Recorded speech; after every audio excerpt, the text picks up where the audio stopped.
Hey everybody, this is Dino with our podcast. And Michelle.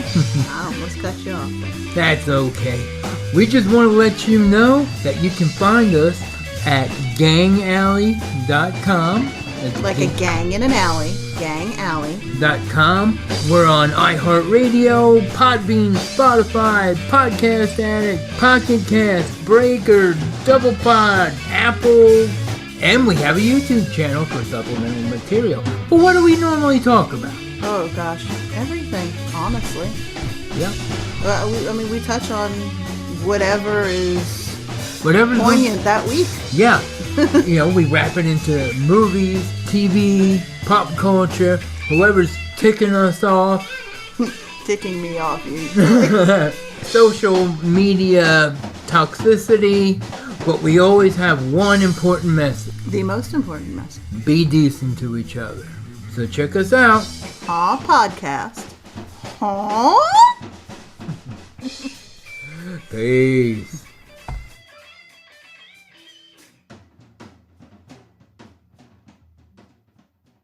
Hi there, I'm Lloyd. And I'm John, and we're from Pint Comics. As we dive into your favorite pop culture topics, we may just occasionally use language that could be considered globaloney. What? No, I mean... Oh, foul? Exactly. Offensive? No doubt. Crass? You bet your ass. Sophisticated? What? No. Anyways, you get it by now. It's mostly just gutter talk. And one more thing. Watch out for spoilers. Sometimes we drop them like trousers. You've been warned. Listen in.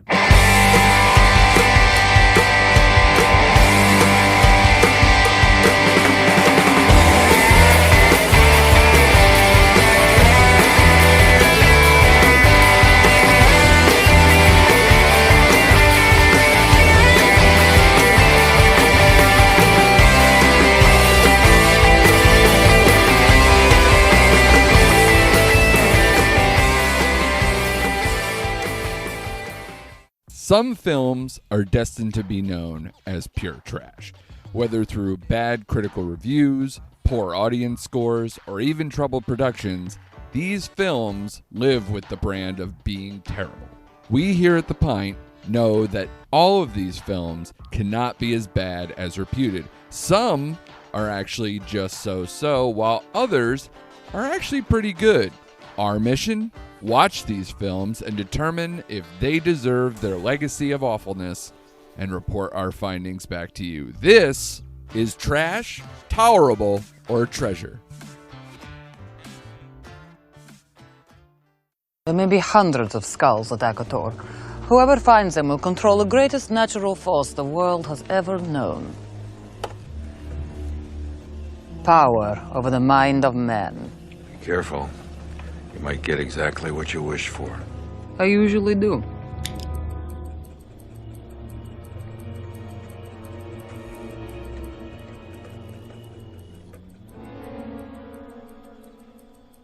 Pint Comics back again with you. It is, an episode triple T, whatever we're calling it, 3 T's. It is Trash, Tolerable, or Treasure. That's right. This is the second episode. I'll get into it in a second in terms of what we're doing here. If you listen to the intro, our good friend Andrew Morgan of the awesome Nomcast has already described to you what this episode's all about. But first, let's do some intros. Let's talk to who's here, and then we'll talk about what this episode's all about and what movie we will be talking about. What famously, possibly bad movie are we talking about? So first of all, of course, with me per usual over in screen 1 on the Zoom screen from where I'm looking, it is LG the Manster. Manster, what's going on? What's LG the Manster? Lloyd Green, the Manster. Yeah. Oh, I'm doing pretty good. Yeah. Enjoying some Twitter feeds. Some nice satirical Twitter stuff that I've really been getting into lately. Sarah Cooper is very funny. Very funny. Brent Terhune, I think his name is. Is Brent Terhune the guy that looks and acts like a real MAGA guy? He absolutely does. But he is, he's very funny. Mount Rushmore thing. He's hilarious. Sarah Cooper, if you've never seen, is the comedian who does all of the lip syncing to Trump's speeches. Yeah. And I guess if you're a Trump fan, you might not like that, but if you aren't, it's pretty darn funny. Oh, she does him so well, though. Yeah. Yeah, well, I appreciate it because of the art of it. Like, to get that down, and then she's also doing the inflections and the looks and playing different characters on different sides of the screen. Yeah, very good. And with us, you may remember him if we go back to earlier this year, pre-COVID, PC. When was it? Yeah, it was a long time ago. I think it was actually Forgotten Cinema February. It was. We had 2 weeks where we had the two mics from Forgotten Cinema, Mike Field and Mike Butler. Mike Field was on a Pint Movie Invitational along with Butler. Field chose Midnight Madness. You remember that episode? And Butler chose The Phantom Menace, and they both sat down with me and Manster, and we had a good time. Yeah, that was a good one. Yes. One of my favorite things about those two episodes, and I think I told Field this a few times, is that our episodes, downloads are always pretty close. But, this episode will get a couple more. This one will get some less, blah, blah. You guys were fighting it out all the time. And it was amazing because I think that just shows, he picked Phantom Menace. This is a movie everybody knows whether they like it or not. And you picked Midnight Madness, which is a much less known movie, but you would be 5 ahead of him, and then he would be 5 ahead of you. I don't know where it's at right now, but people were enjoying both those episodes. Mike Field is with us, and he is a co-host of the awesome Forgotten Cinema podcast. Mike, what is going on? Not much. Thanks for having me. I can't wait to get yelled at. I don't. Hey, look, we'll get into that in a second. I don't know if there's gonna be a lot of yelling. I don't know where anyone's at in this movie. Actually, I know where John is. Did you? Yeah, I put it on my Letterboxd. So, well, you'll see. Here, this is. I can't wait. Let's get into it. Let's get right into it. All right, I'm ready. So, Mike is here. We brought Mike on because Mike is a gigantic Indiana Jones fan, right?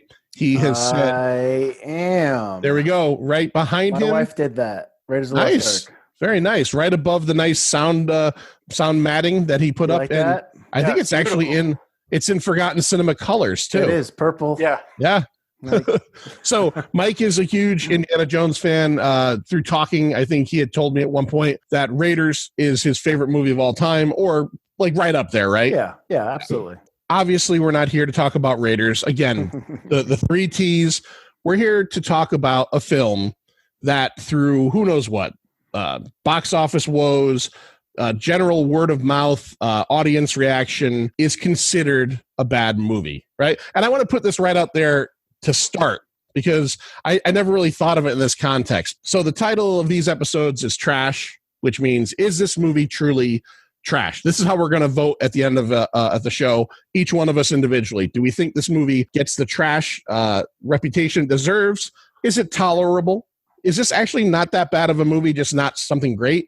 Or, hey, this is a treasure. This is people don't get it, right? I do want to point out that by calling something trash, I think Lloyd agrees with me, and I know Mike would too. Anything that anybody has ever put out there creatively gets points right there, right? Sure. So I just I thought about that after. I'm like, well, trash is harsh, but it goes along with the motif. Sure. In the end, if we ever vote trash, all we're saying is that this movie really didn't work for us. But writers, directors, actors, producers, the people that work the craft service tables, they all put in a hell of a job. That's why when we do our Pint Movie Invitational episodes, even though we do ratings, we never give in. Well, we don't give anything a 0. John's given a few zeros out because there's got to be some, I think, merit to any kind of film work. And then Mike is a filmmaker. I think he could understand and agree with that. Yes, absolutely. I think we make a point on the Forgotten Cinema talked about all the time about, people that just so blatantly hate something. Right. I mean, you would kill to be in that position. So the Primus Greatest Hits album is called "They Can't All Be Zingers." Right.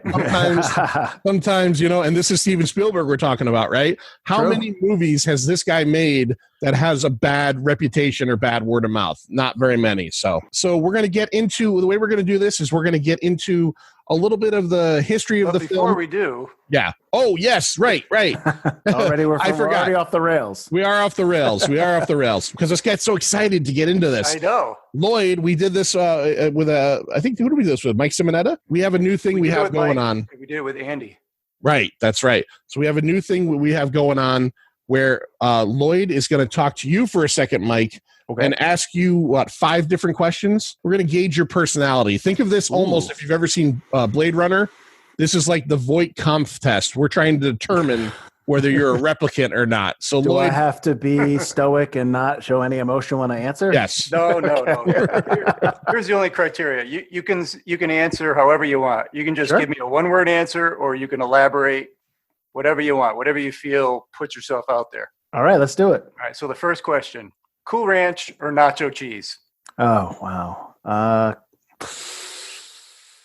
There was a time I would tell you Cool Ranch, but I'm going to say nacho cheese. Oh, all right. Yeah, All right. classic. I feel that. I think I went through a period where it was all Cool Ranch. And as I get older, I'm realizing the nacho cheese, less tangy and zesty, pretty damn good on its own. I think I reach a limit with Cool Ranch where I'm just like, I don't want any more. But with the nacho cheese Doritos, or I'm assuming we're talking Doritos. Oh, yeah. With the nacho cheese, I'll blow through the bag. So, there's no limit there. Okay. I like them both personally. Sure. To me, the Cool Ranch ones seem to be more addictive. I can't stop the hand from going when I'm eating those. It's the crack. It's the crack they sprinkle on there. Yeah. It is. All right, next one. Smokey and the Bandit or Cannonball Run? Oh, Cannonball Run. Stop. I mean, listen, I love Smokey and the Bandit, but Cannonball Run has so much going on and it's so ridiculous. And also, I would remake that in a heartbeat. So I'm going to go Cannonball Run. No, but you know Smokey and the Bandit's great. Because we did Midnight Madness. Exactly. In the same vein. All right, this one's going to be very hard. Okay. Ready? Nickelback or Creed? Creed. That's a tough call because I'll tell you what, the reason why I say Creed is because I used to listen to Creed a lot when I was younger. So, but now it's probably none of them. But yeah, I would say Creed over Nickelback. Okay. Plus, I know Butler hates Nickelback. Or no, I'm sorry. Butler loves Nickelback. So I love going against him on that. All right. Yeah, you're right. I'm not a Creed fan, but if you were to take Creed's popular songs, which is all I know really, versus Nickelback's popular songs, Creed's are better. Yeah. Right. They're Take better. Creed any day in that Yeah. one. Okay. All right. Sanford and Son. Okay. Or Chico and the Man. I've seen more Sanford and Son than Chico and the Man, so I'll go Sanford and Son. Definitely. Good call. They're both really good shows. Absolutely. Yeah. Very funny. All right. Now this one's actually hard, Okay. but once I give you the second option, it becomes easier. John Cleese, who pretty much trumps everybody, or Bill Murray. That's Cleese. I like Bill Murray, but John Cleese, I love John Cleese because the fact that he went off and did and built an infomercial empire where he made millions upon millions of money just creating infomercials with comedy bits because they never used to do that for infomercials. That John Cleese, hands down. Just for that. All right. Unexpected for me. Oh, you thought I'd go Bill Murray? Yeah, I thought you would go Bill Murray. I mean, but like Bill Murray's funny, but like John Cleese that's like classic comedy. Like it's almost like he almost gets it just by default because he was first. Plus, I mean, Bill Murray, okay, Saturday Night Live, but John Cleese, you're talking Monty Python. You're talking I know. The golden age. When I came up with John Cleese, I'm like, there's no one I can put against him that would win.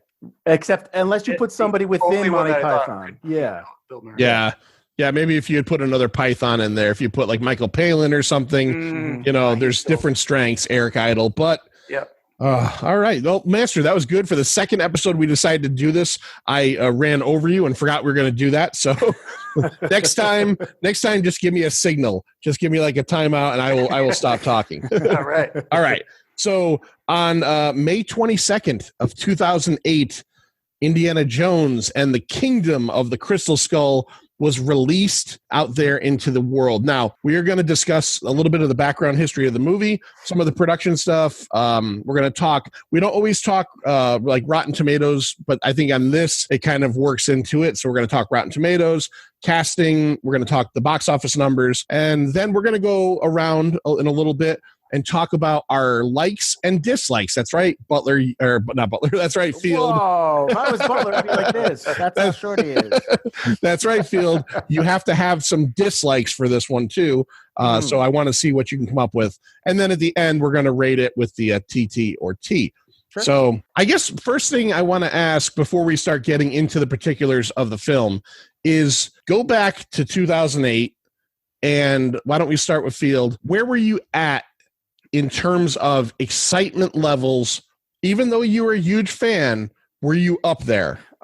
Absolutely. It's the first Indiana Jones in 20 years, Yeah. 18 years, right? 89 was the last one. No, I was super stoked. I couldn't wait. When they announced it, yeah, I know, obviously he's older, but I didn't care. I remember I had hesitation around the time What Lies Beneath came out, which was, I don't remember. I think that was 2000 or 2001. And they were talking about it. And then What Lies Beneath came out, and he was like so in shape in that movie. And I was just like, I'm ready. Just do an Indy 4. I'm okay. I can believe it. So when it was announced, I was the whole year I was psyched. I couldn't wait. I worked at the theater, obviously.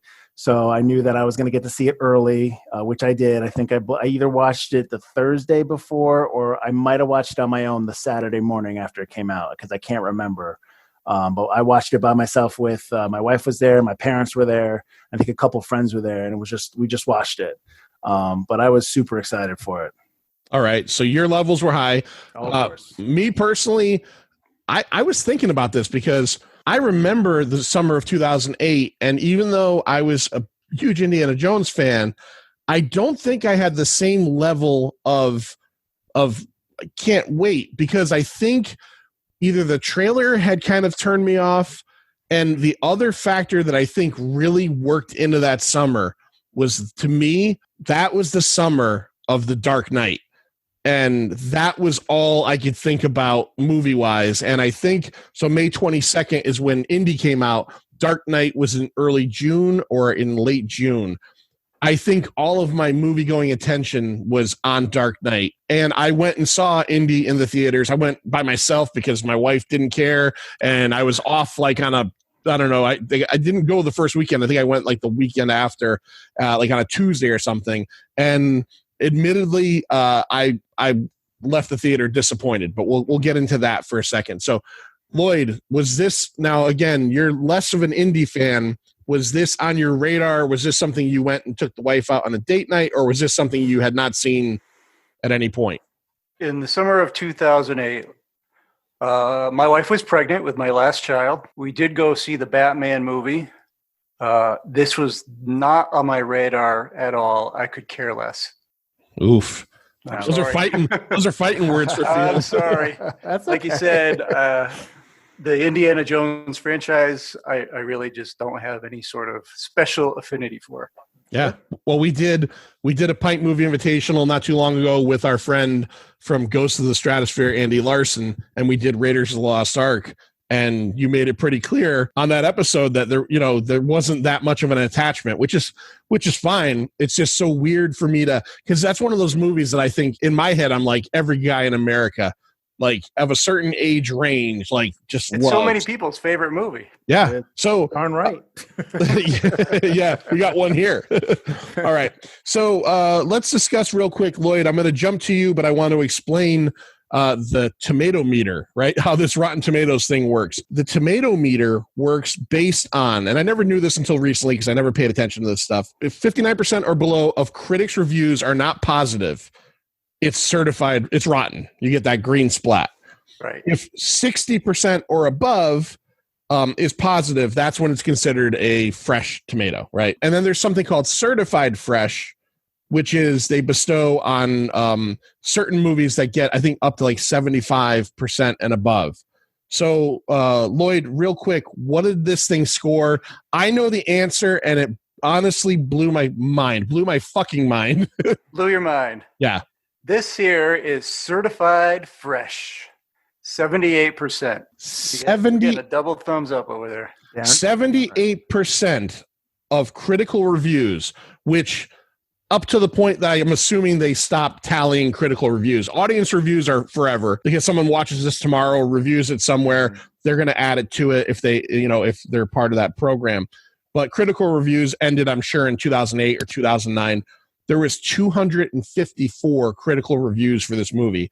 78% of them were positive. If you had told me this 3 days ago, I would have said bullshit. The reason being is when I read this 3 days ago, I thought it was bullshit because, again, this is a movie that in my eyes is universally reviled by people. Maybe that's true because when you go to the audience score, which is pretty much the same idea, Did you have the audience score, Lloyd? Yeah, we got the audience score at 54%. 54%. Mike, does that surprise you that there's such a disparity?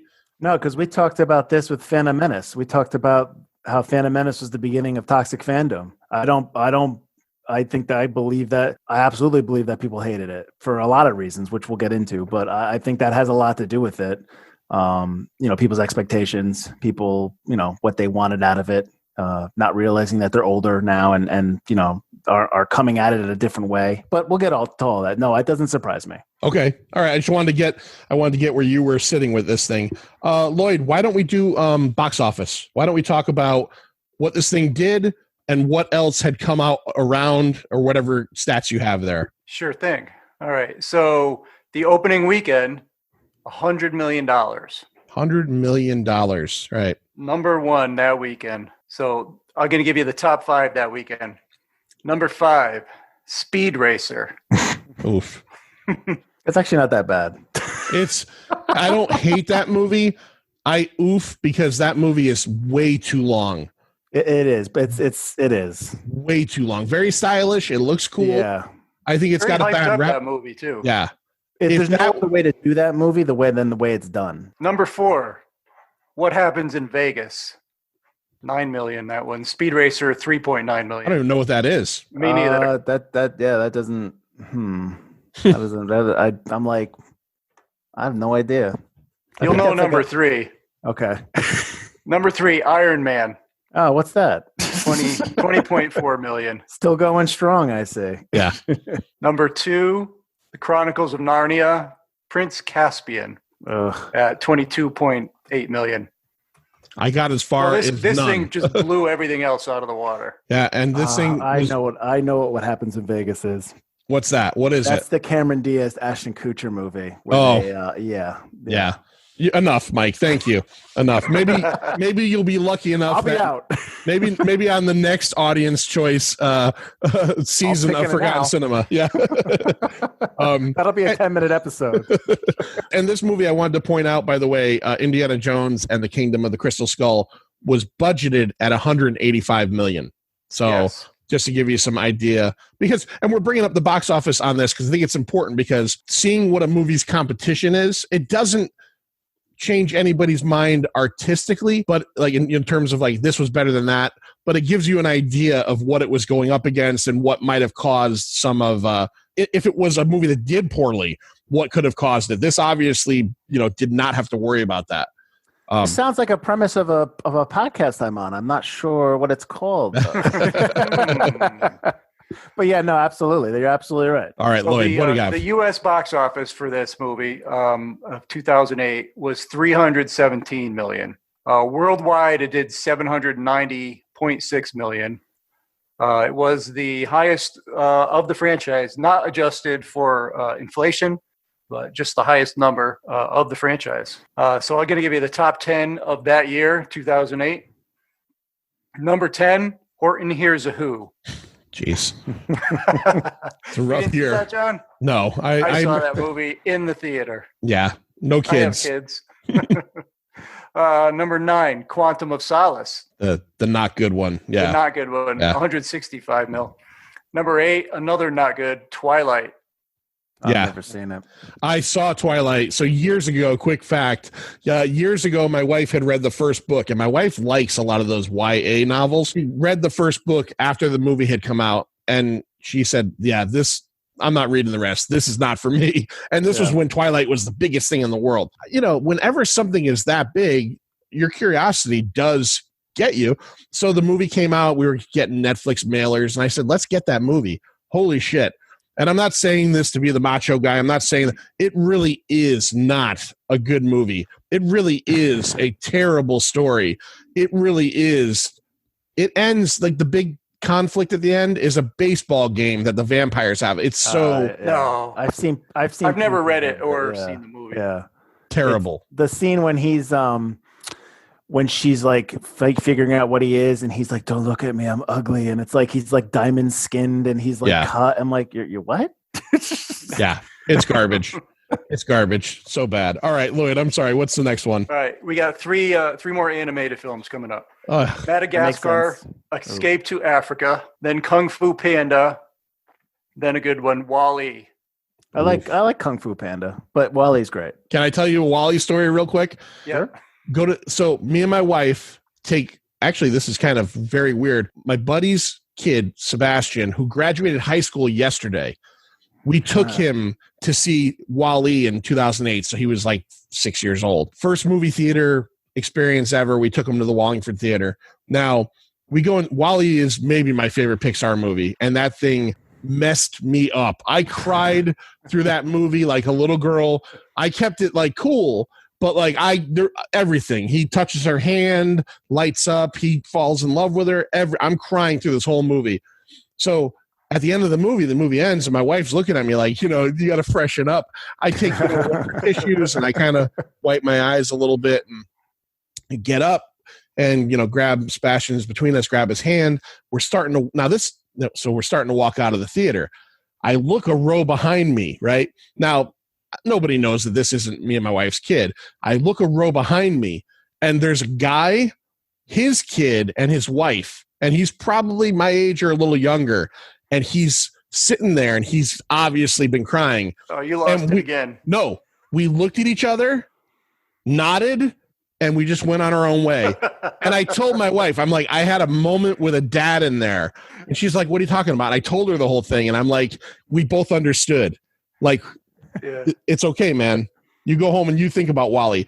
Like 2 years later, it came out on DVD or, it was on like HBO or something. And me and my wife watched it in here, whole thing. I cried that movie kicks my ass.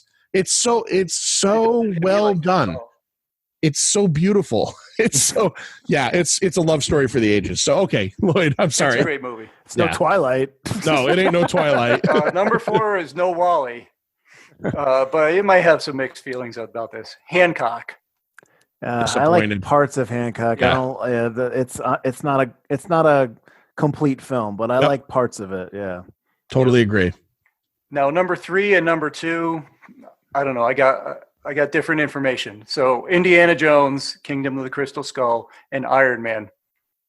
They're both very close. 317, 318. Spilled over to the next year. Might have made more money. What I was reading, it said that Indiana Jones was the number 2 grossing movie of 2008. Yep. I have a hard time believing it beat Iron Man, but then I got to remember that Iron Man was the first of the MCU. Yeah. And yes, it lit it up, but it wasn't like, by the time one of the next Avengers came out, Avengers probably would have buried Indiana Jones by a good lead. So they did. They just started with all the Marvel stuff. So absolutely. Right. In the number 1 movie, we've already named Dark Knight. The Dark Knight. Yep. I wanted to bring this up, Lloyd. I don't know if you read this or not. This is a good little trivia bit that goes along with our first episode of Trash, Tolerable, or Treasure. This was filmed in California, New Mexico, New Haven, Connecticut, right? New Haven, yep. Yale and the Green, and that was awesome to see. And I remember back when that was going on, they had it on the news. You can go down and watch them filming it. If you're not aware, Pint of Comics and Forgotten Cinema, we're Connecticut guys. But this was also filmed partially in Hawaii. I do know what you're going to say, yeah. This is the second biggest production of a film in Hawaii right after what? Waterworld, which we covered on the last episode. Triple T episode. That's right. Well, give me a little sneak peek. Did you like Waterworld, or was it? You know what? Because we've already done it, and hopefully you'll listen to it. Okay, there you go. Waterworld will come out first, right? Waterworld will come out first, but I will tell you here because people have already heard it. I gave it a treasure. I've always liked Waterworld. Always liked it, and I think Lloyd was tolerable. Yes. Yeah. And Andrew was on that show, and I think he was tolerable. I was the high end of tolerable. Yes. He was the low end. It did not get a trash. It did not get a trash. What would you have given it, Mike? No, I would probably I might go treasure because there's a lot of things in there that are good, that are decent. Yeah. I think it gets a bad rep just because of the production. That's why it's always crapped on because of it took forever. It cost so much money. Yep. But I mean, Kevin Costner's good. Yeah. And I joked on Twitter about when he lights the flare off his chest and he drops in the thing. I did that for like 6 months after the movie. Me and my buddy would do that constantly. So I just loved that moment. So and Dennis Hopper's fantastic. So no, I probably would give it a treasure. It's not as bad as people think. I think when the episode comes out, give it a shot, because especially if you're into the production, we really deep dived, because as opposed to like Kingdom of the Crystal Skull, Waterworld had so many production issues, and we talked about that for a very long time.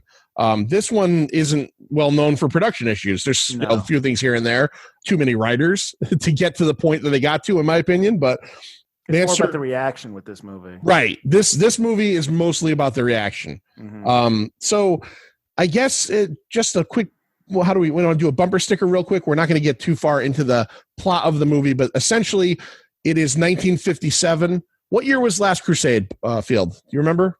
Last Crusade was 38. 38. So essentially, right? Yeah, it's 19 years later in story and in real time too. Yeah, that's right. Harrison Ford is now 65 at the time of this release, so they're aging the character along with the actor. They're not trying to say this is 2 years later. Thank God, because that would have been a nightmare. Essentially, this film revolves around Indy and his discovery that he has a son. He reconnects with Marion Ravenwood, and they, along with some other friends who we'll get into the cast list in a second, go on a adventure to find as Steven Spielberg a couple years later said, the MacGuffin of the Crystal Skulls, which even he didn't like. Steven Spielberg didn't say anything bad about this movie, but he did in an interview say that he wasn't crazy about the plot device and about the fact that this movie eventually, this is not a spoiler, it's 12 years later, ends up being about aliens. Okay. Interdimensional beings. I want to get into that. Right. Yes. I want to get into that later on, because that is something I do have a problem with. Now, when you heard, Phil, that this was going to be so the first indie movies all take place in a very close period of time, and it is during pre-World War II, and we know obviously the bad guys in the world at that point are the Nazis. We're in 57, Cold War. The bad guys in this one are the Russians, and this is something I had never read before until doing research for this show. Spielberg, there was a point where the script was going to be the Nazis again, and Spielberg felt that after making Schindler's List, he couldn't lighten up the Nazis ever again. The first three movies, he has these terrible, terrible human beings, but you almost don't see that part of them because it's never shown. They're just the bad guys, right? That happen to be Nazis. You don't really hear or see a lot of the atrocities. Well, he makes Schindler's List in 93 and decides, I can't do that with these guys again.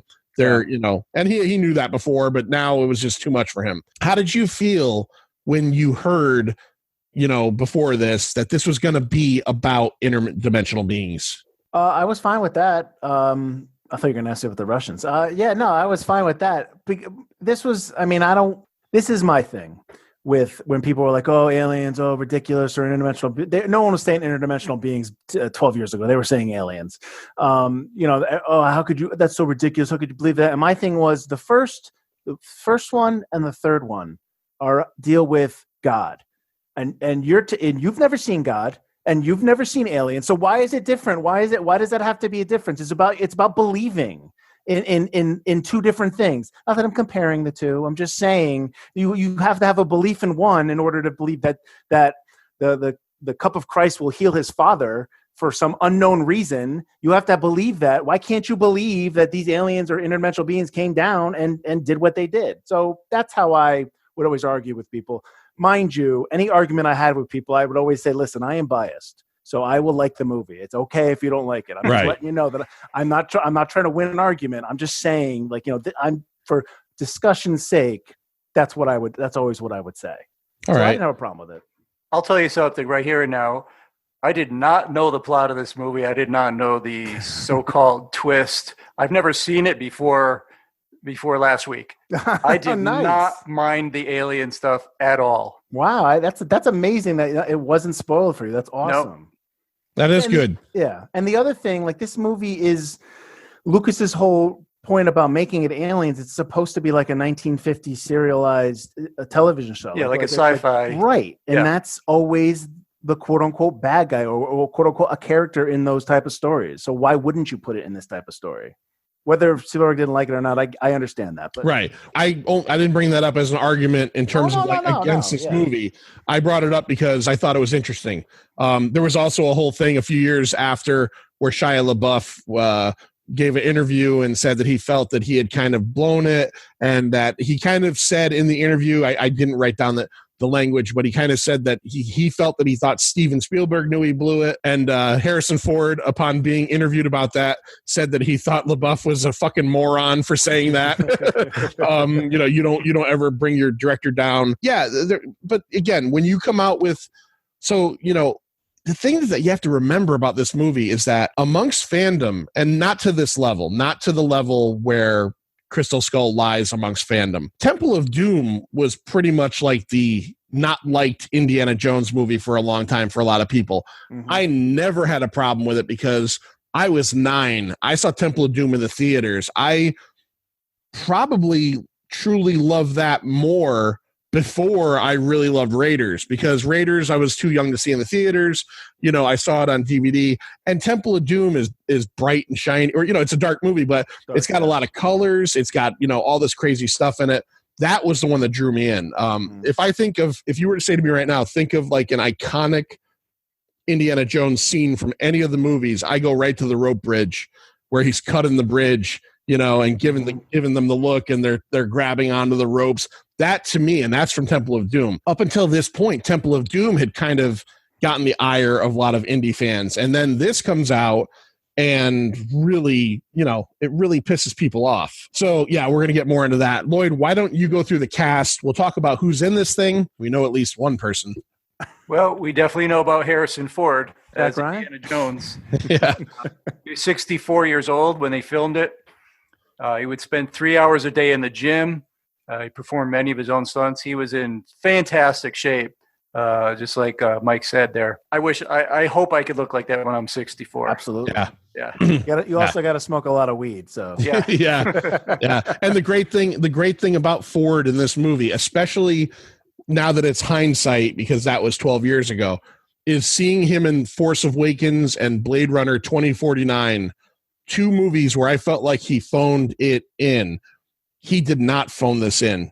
He's Indiana Jones in this movie. Oh, for sure. I was reading, again, upon watching this and reading and, kind of reading some people's criticisms of this, so many people were like, he's not like Indy in this one. And I'm like, after watching this again, I'm like, you don't have to like the movie, but he was Indiana Jones. He might have lost a step, but he was still Indy. Right. Yeah. Right. They didn't push the age jokes too much. Right. No. They just, there was little bits here and there where they would make a little comment, blah, blah, whatever. And this is the guy who 30 years ago, the same character said, what was it? It's not the years, it's the mileage. Right. And now we're seeing the mileage really add up. Mm-hmm. Right. Yeah. And, so. And he wanted to promote, like age, like to say, hey, older people can still do this kind of stuff. Yeah. That was part of his agenda for this. It worked. Yeah. All right, so after him, we have Cate Blanchett as Irina Spalko, the villainous Soviet agent. I liked her. I don't know about you guys. I like her. I don't really know generally how this movie is looked at, other than not good, but I really liked her. Yeah, no, I agree. I like her in this, and I like her in a lot of things. Yeah, she does a good job. She added a lot of the quirkiness to the character herself, and including the bob haircut that she had. Oh, nice. Yeah. Yeah, and I guess Ford said there's no aspect of her behavior that was not consistent with the bizarre person she was playing as the actress, not the character, the actual actress. So he probably didn't like her shenanigans. He probably pointed at her. Stop that crap right now. Oh, the Ford finger. Finger. Love it. Look, listen to me. That method acting shit goes right out the window with me. They probably have like, Harrison, you're going to say this big thing of dialogue. No, I'm just going to point, and they'll know what I mean. Yeah, that's all it takes. Who else we got, Lloyd? I'm Harrison. Karen Allen returns as Marion Ravenwood / Williams. I guess Ford said that he found her one of the easiest people to work with that he's ever known. And I guess he lightened up, and, she kind of felt the same about him. They sort of grew up together, I guess you could say. Yeah, she's good in it, and it's nice to see in this movie. After we discussed on the movie invitational we did of Raiders, how there was that weird line that made you think that maybe Indy was a little bit too old for her in Raiders, Right? And it was nice to have her now like solidly in her 50s at the very least, so that you don't feel weird about the fact that, like, you know, I was a child. Like, oh, I wish that line didn't exist. You knew what you were doing. I get a feeling that the actress, you know, she's just down to earth, charming actress, and it really transfers right over to the character. Yeah. But it's awesome seeing her again and seeing that character, you know, pop in again. Then you have Ray Winstone as George McHale. Mac is the betrayer, I guess you could say, the double agent. This is a problem I have with this movie. I like Winstone as an actor a lot. He's awesome. If you've never seen, he was in a really great British crime movie called Sexy Beast. Yes. Probably about 15 or 16 years ago with, who was the bad guy? Ben Kingsley. Ben Kingsley, yeah. Great movie. And Winstone is also the voice of Beowulf in the Robert Zemeckis Beowulf. Not a great movie. I like that. I actually like that one. Yeah. Right. So let me get this straight. You like the scene when they had to hide the digital penis constantly when he was singing and dancing? You like that scene? I don't know if I remember that, to be honest. Yeah, there's a scene where he's naked and they must have spent, he's singing or whatever he's doing, and like there was all these different ways they kept hiding him. It's like, enough already. Just show it. We don't care. I'm gonna have to watch that. Behind the lamp and all that kind of stuff. Yeah, like he'd stand in front of a candle and there's a big giant candle there. It's like, come on. Oh, jeez. All right. So we'll get into what I don't like about this character in the not likes. What else we have? Well, the Mac character, I guess he was sort of a stand-in for Sala and the Balak character from the first movie. Belloc is the bad guy in the first movie, but he was sort of a stand-in, for kind of a cross between both of those characters. One of the things that I love about the indie movies, and one of the things they did very well in this movie here, is so Indiana Jones has appeared in 4 movies, right?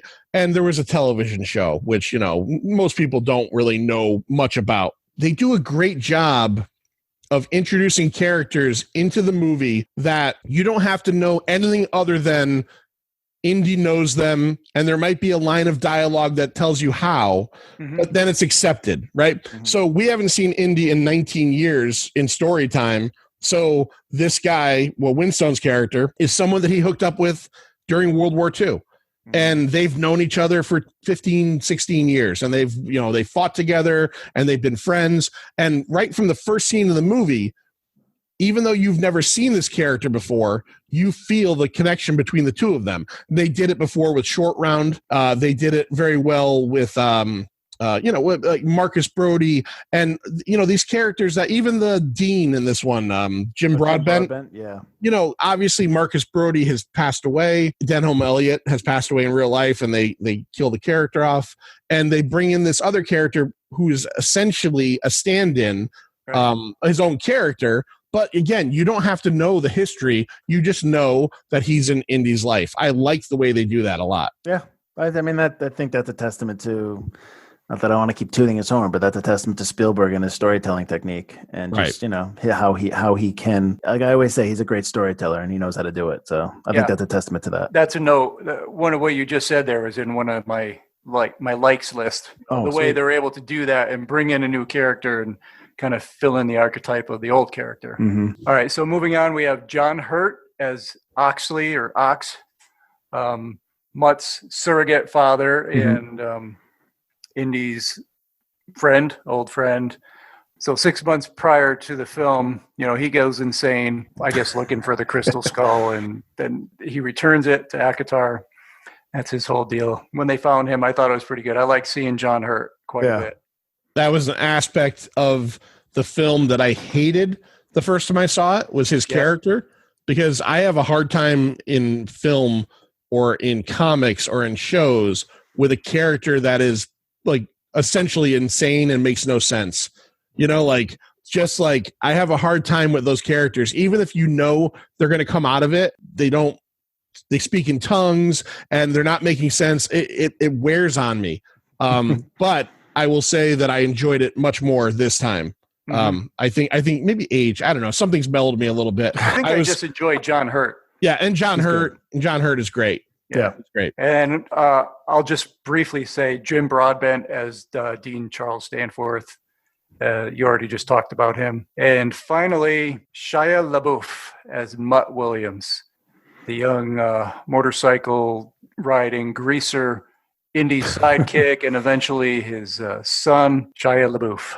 I think Shia LaBeouf is one of those actors. I think my personal feelings towards Shia LaBeouf get in the way sometimes, like, because I think he's a good actor, but then I see him, and not that I pay attention to a lot of that stuff, but you see him on interview shows and, you kind of know what he's gotten into, and he just kind of seems like a dick. And I unfortunately let that sometimes get in the way of watching a performance. I kind of let that go. And in all honesty, he's pretty good in this movie. I have a feeling that a lot of people are going to listen to this episode, especially after the Twitter response I got today. Yeah, I saw a lot of the Twitter stuff. And we'll read that off at the end. I think a lot of people are going to be like, what the fuck are they talking about? I'll tell you what, I don't have a beef with LaBeouf. No beef with LaBeouf? Nice. No. Nice. I like that alliteration. I think he's had to, like a lot of actors, he's had to grow up in front of the spotlight. But I'll tell you this, he's going to win an Oscar one day because he's really good. Yes, he's really good. And I think he's had to go through some stuff and because he's really natural. But there's a movie coming out that he's in with David Ayer just did called The Tax Collector. And he looks really good in that. And I haven't seen Honey Boy yet, but I want to. I've heard a lot of good things about it. I think he's already turned it around, but I think he's going to get nominated or win at some point down the road because he's I think people just are too quick to just jump on because you've had to hear about all the stuff that he had to go through, with his family, with his upbringing, just kind of like, because all child actors are always pimped out there, right? That's Push and stuff like that, and you're not out there for you. You're out there because your parents are putting you out there. So he's had to deal with that. And I agree with Lloyd. I think he's really good in this, and I think he's just a natural. He's very natural in a lot of his stuff. So I like him. All right. I guess you watch a lot of greaser movies based it on Marlon Brando. And I thought he's very I think he's very method because I know for a Tax Collector, he tattooed his entire chest for the movie. Jesus. I guess he put on 15 pounds of muscle for this. Yeah. So he's really he's somebody who takes it seriously. He was awesome in Fury. Yes, he was very good in Fury. I liked Fury quite a bit. That was a pretty good movie. He was the only choice for this. Spielberg wanted him. I guess Spielberg was a big fan, maybe through his kids, of Holes, which if you've ever seen that, Holes, I like that. That's a good movie. Yeah, and he obviously had worked with him prior in terms of the Transformers films, even though he was a producer on those. That was all Bayhem right there. But so before we get into likes, dislikes, any of that, I do want to go through.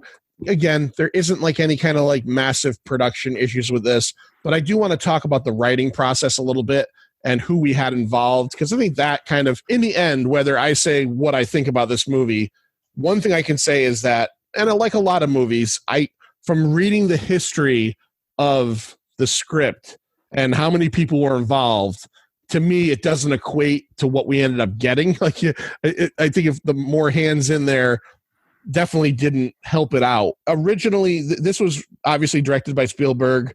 If you don't know Spielberg, Jaws. Turn this off. Yeah, turn this off. Schindler's List. The end writer, so the final screenplay is credited to David Koepp or Kopp? Yep. Koepp. Okay. He wrote Jurassic Park, Panic Room, The Mummy, 2017, which I'll go out there and say I didn't hate, but a lot of people hated.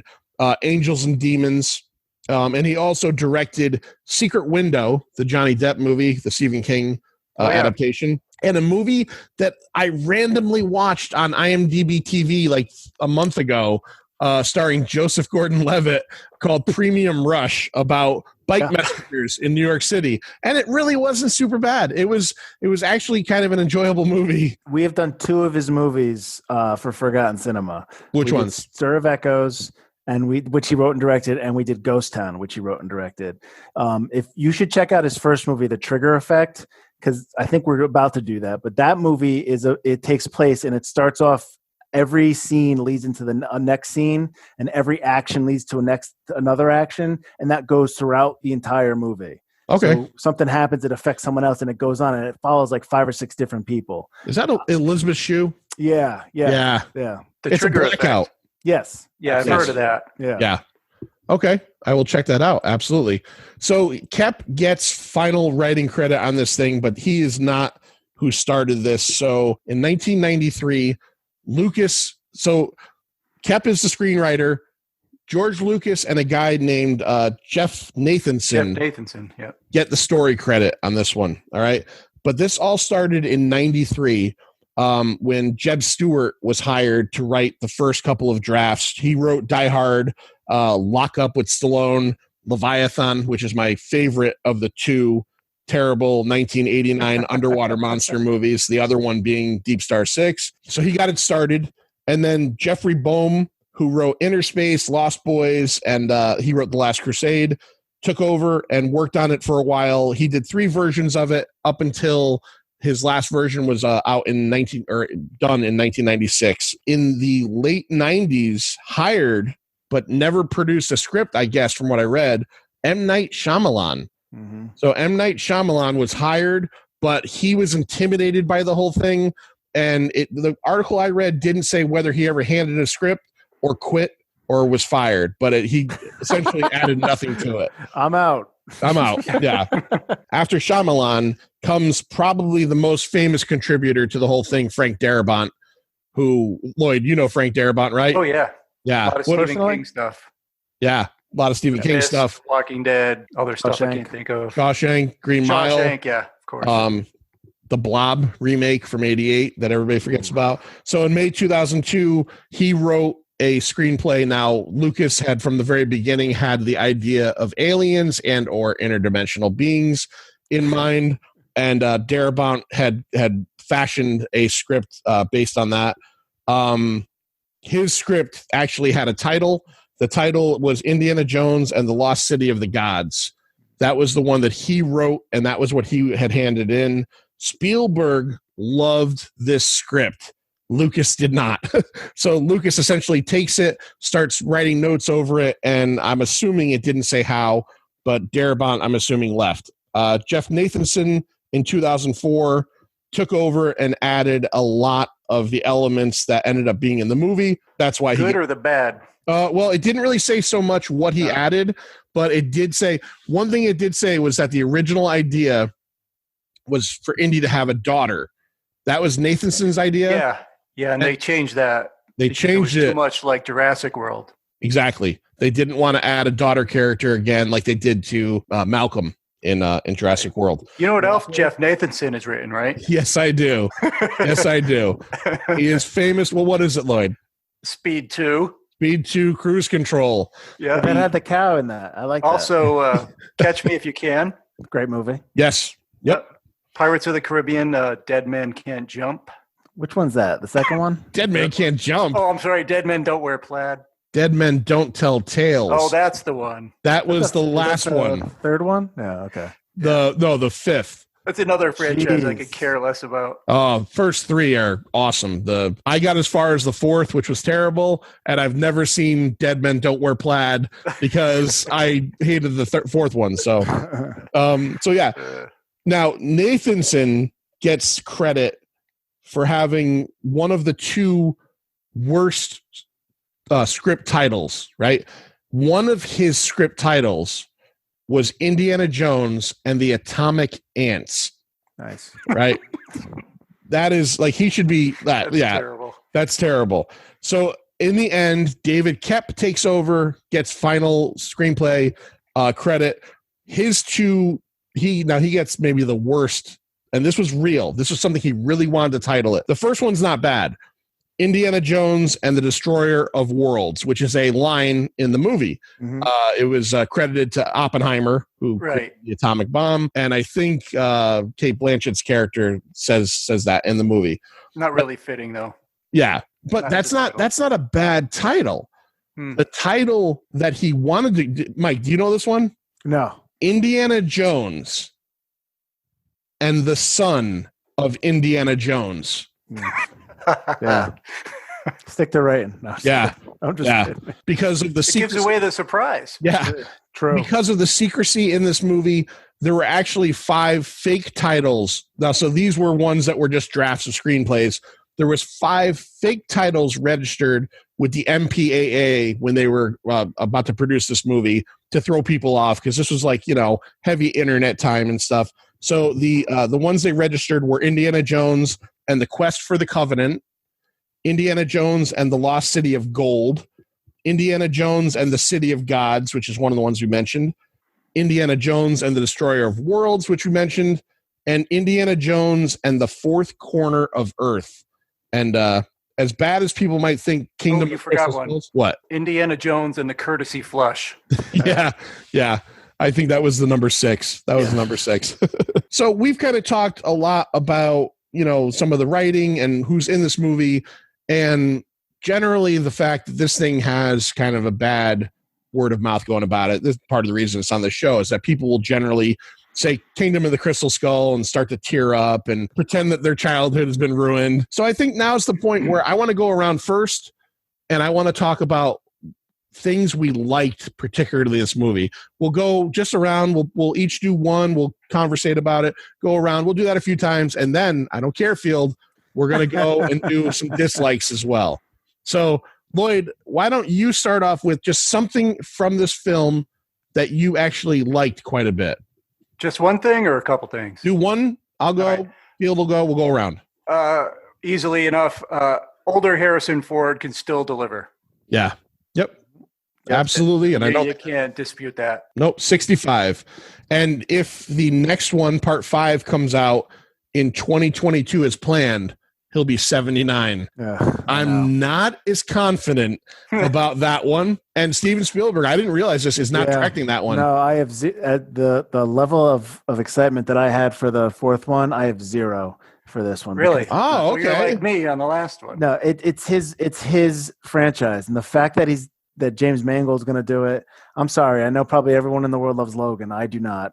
I just wasn't a huge Logan guy. I don't care how deep and dark it was and how it's the end. Okay, that's fantastic. I do not want to see this movie. I mean, I'll see it, but I don't want to. Well, you got the double thing going. You work for a movie theater too, so no matter when what, they open. Yeah, well, when they open, yeah. This episode of Pint of Comics was recorded during the quarantine of 2020, just in case this comes out a little bit later in the year and we're all partying again, which I doubt. I'll go. Here. So I said Ford too, so I'm going to check that off of my likes. Here's one. Right. This is something that this movie gets shit on all the time for. I like, and I always have said I didn't mind it. I liked it more watching it again. The nuclear fridge scene. There you go. If you're not sure, there's a scene in the beginning, the whole first setup, where they end up back in the Area 51 where the Ark of the Covenant is, and the Russians have Mac and Indy, and they're trying to get them to find the alien bodies. That whole scene I like quite a bit, that whole setup. And it ends where Indiana ends up on a rocket sled and ends up in a 1950s test nuclear town, right? Yeah. They're going to drop an atomic bomb on a town like they used to. Like if you've ever seen The Hills Have Eyes, that kind of town. Yeah. Testing, right. What they do. He gets there. He realizes that he's in it's all dummies and mannequins, and it's all perfectly manicured lawns. And all of a sudden he hears a siren go off, and he knows that in 30 seconds, because there's a countdown, this town's going to get nuked. Now, He goes over. He's trying to find a way to get out of here. The Russians leave without him. They want to take him hostage, and they leave without him because they're trying to get the fuck out of this town. He finds a fridge, opens it up. They do a great job of showing you the lead-lined sign, so you know that this thing is lead-lined. He pulls all of the... Because lead protects you from radiation. Lead protects you from radiation. That's what I hear. He pulls all the drawers out. He pulls everything out, jumps in the fridge, shuts the door. The bomb goes off. Everything gets decimated. The fridge does not. The fridge gets launched a mile. He lands, gets out of it. That's, essentially that part of the scene ends there. So my argument with everybody that says that's stupid is, first of all, this is a movie where in the second film of the series, there was a bad guy that pulled people's hearts out. Absolutely. Absolutely. As Mike said earlier, in the first movie, the wrath of God melts Nazis' faces. Yeah. Right? Why are we okay with that? Yeah. Why is everyone, oh, that's so fantastic, but you can't believe this? Yeah. And not for anything. And the end of that scene gives you the most iconic moment in the whole entire franchise is when he's standing in front of the mushroom cloud. That is a great That was shot. great. But we're gonna crap all over it because you can't believe that he just jumps in that. I mean, I get it. But it's a movie. It's a suspension of disbelief. It's an adventure.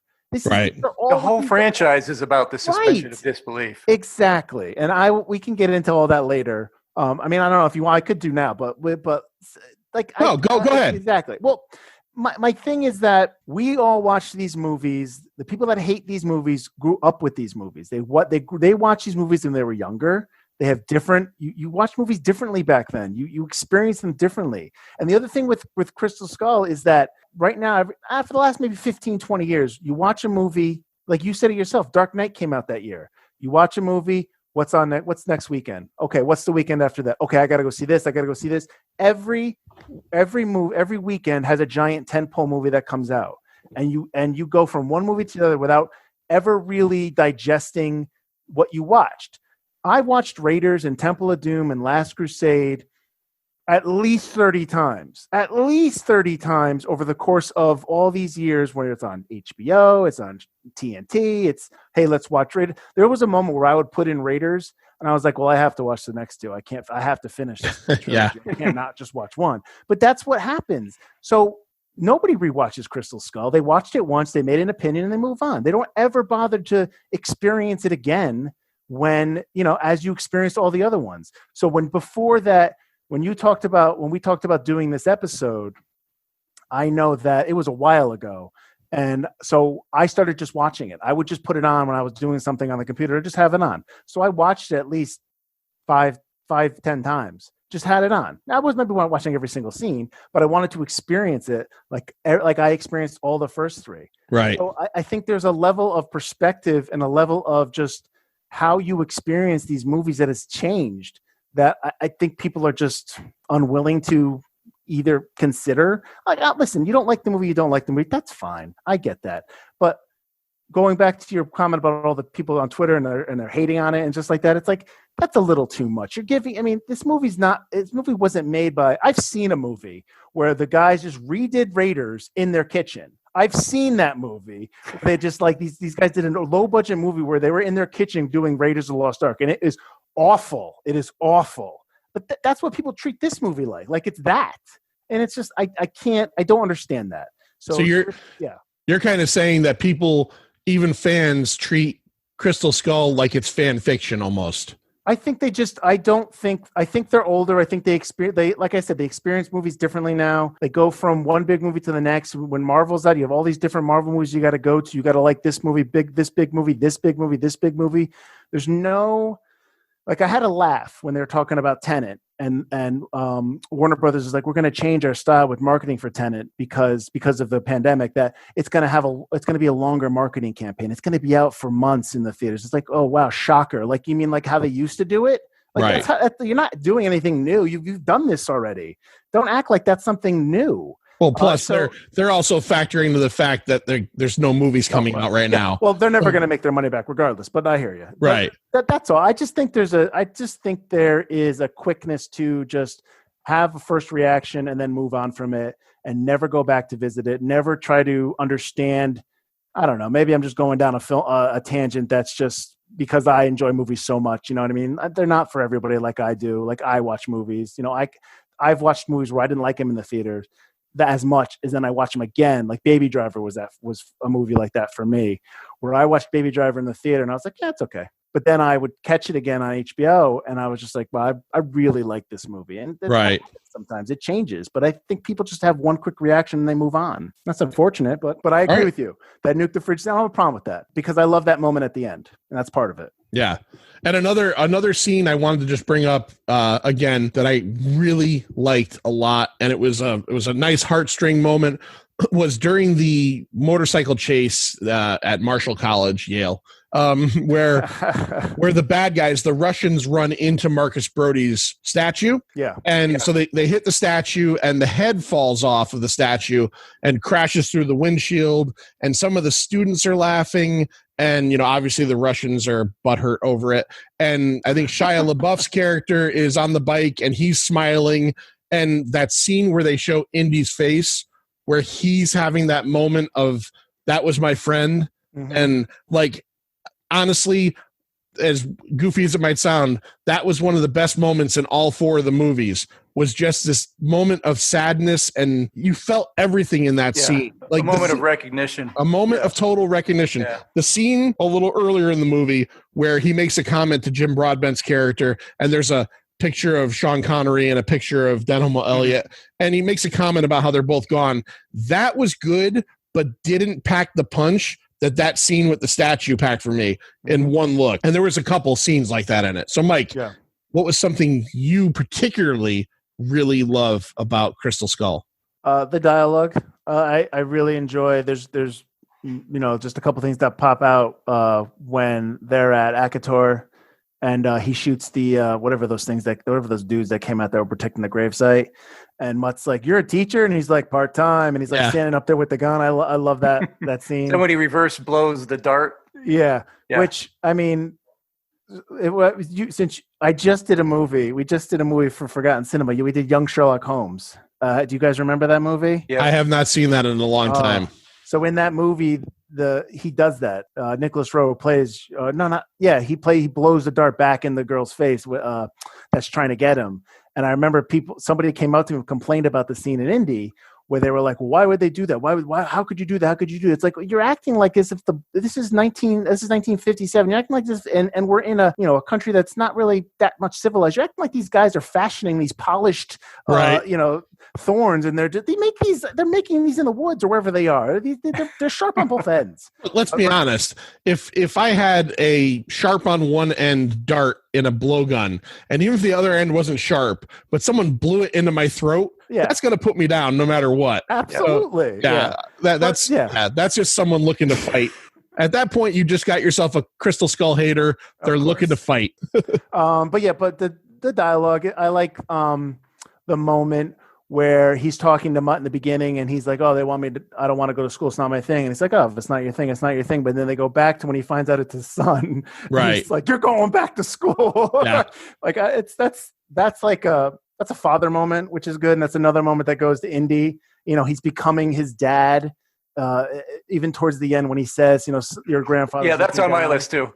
Yeah. It's just the dialogue is it's just fun to hear it again. It's just fun it plays well for me throughout the entire movie.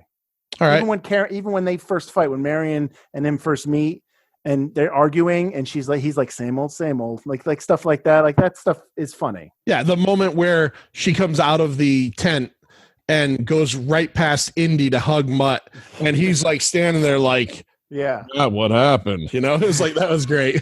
Well, you brought up, I meant this because you were bringing this up before, but like nobody knew Karen Allen was in the movie. Like they hid that. You didn't know that you had an idea she might be in there, but they kept that such a secret that I didn't know about that till I watched the movie. Till the movie came out, and it was like, oh my God, she's like, everyone was like, I think she's in it. She might be in it. She might be in it. And then she was in it, and I was like, oh crap, hey, awesome. So that was another moment. All right, Manster, what else you got? Yeah, certainly bringing her in the movie strengthened it. Mm-hmm. I'm just going to say a couple of quick things. Great musical score. Yeah. Right. John Williams is just amazing. JW, baby.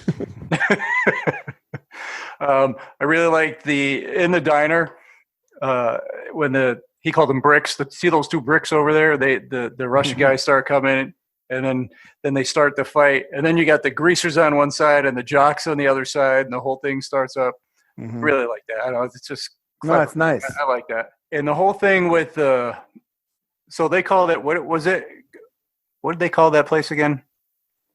Which one?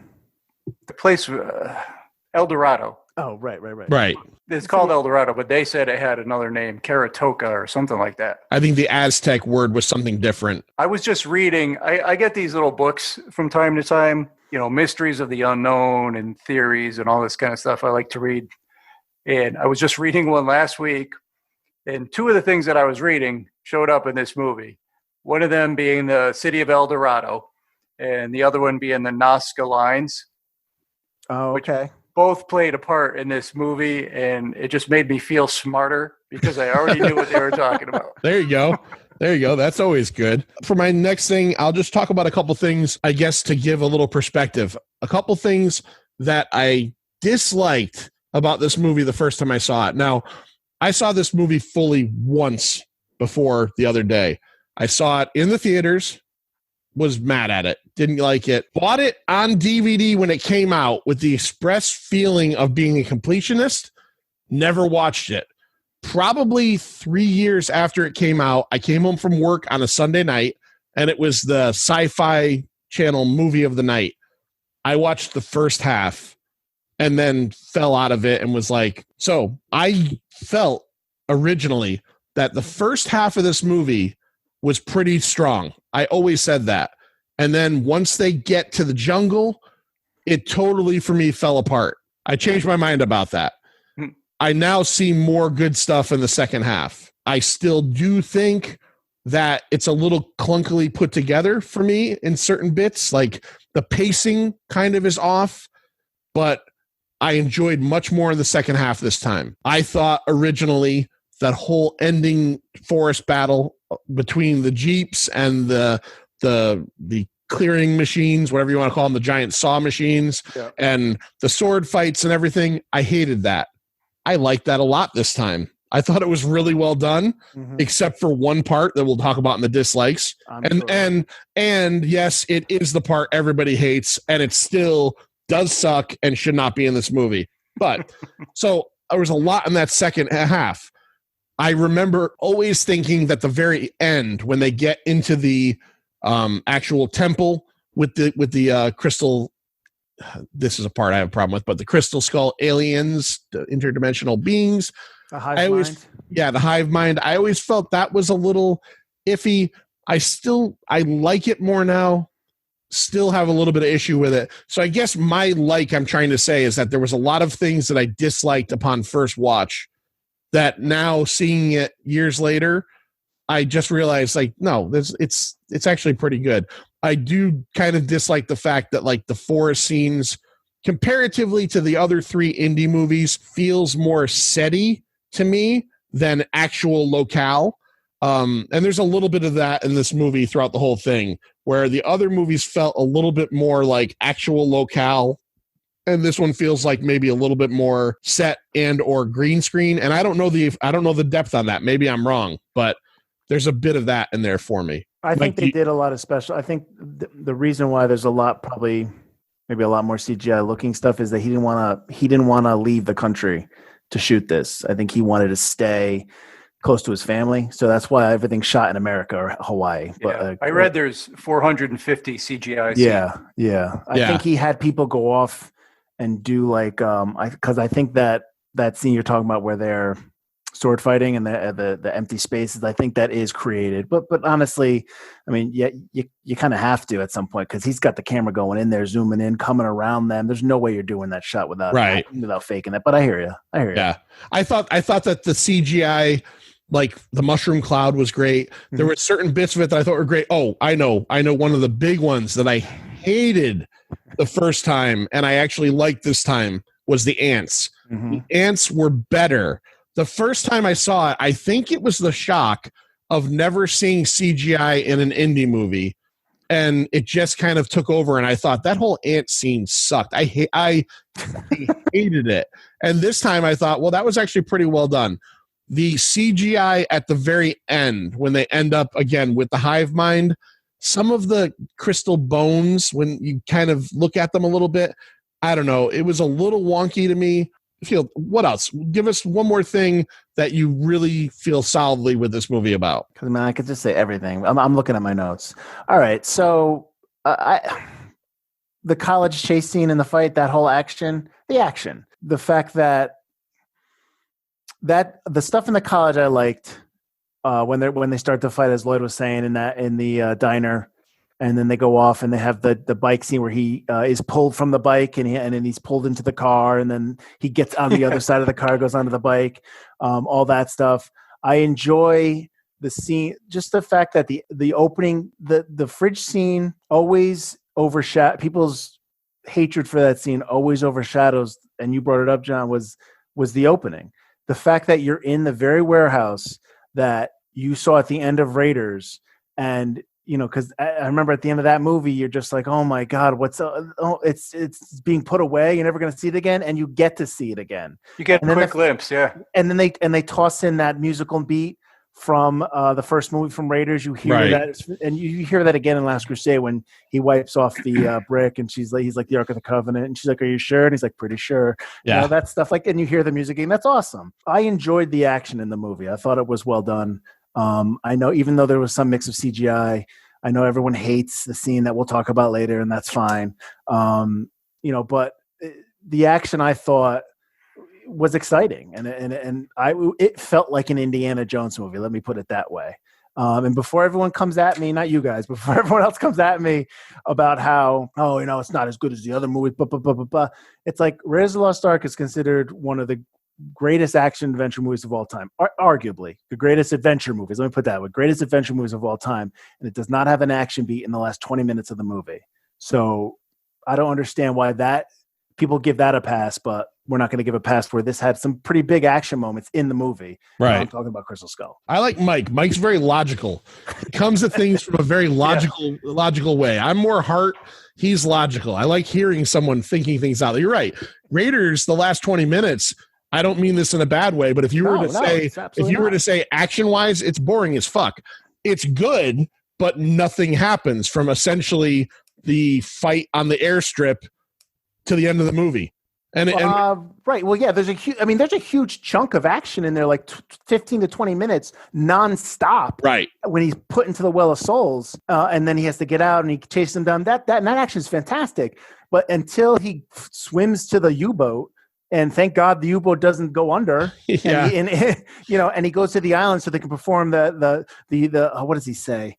Perform this Jewish ritual when he gets all mad at him. Yeah, and all that. But there's no action there. So it's always considered one of the best adventure movies of all time. Great action, but all these movies that come out now have to have this one big action scene at the end of the movie, and then you get 10 minutes of wrap up, and then oh my God, that movie's great. But Raiders never had that, and Raiders is fantastic, and it's well above anything else anybody else ever tells me about how this action scene's great, this scene's great. It's like Raiders is the best, arguably. But it's the best. Answer, give us one last round of likes, and then I'll move on to dislikes.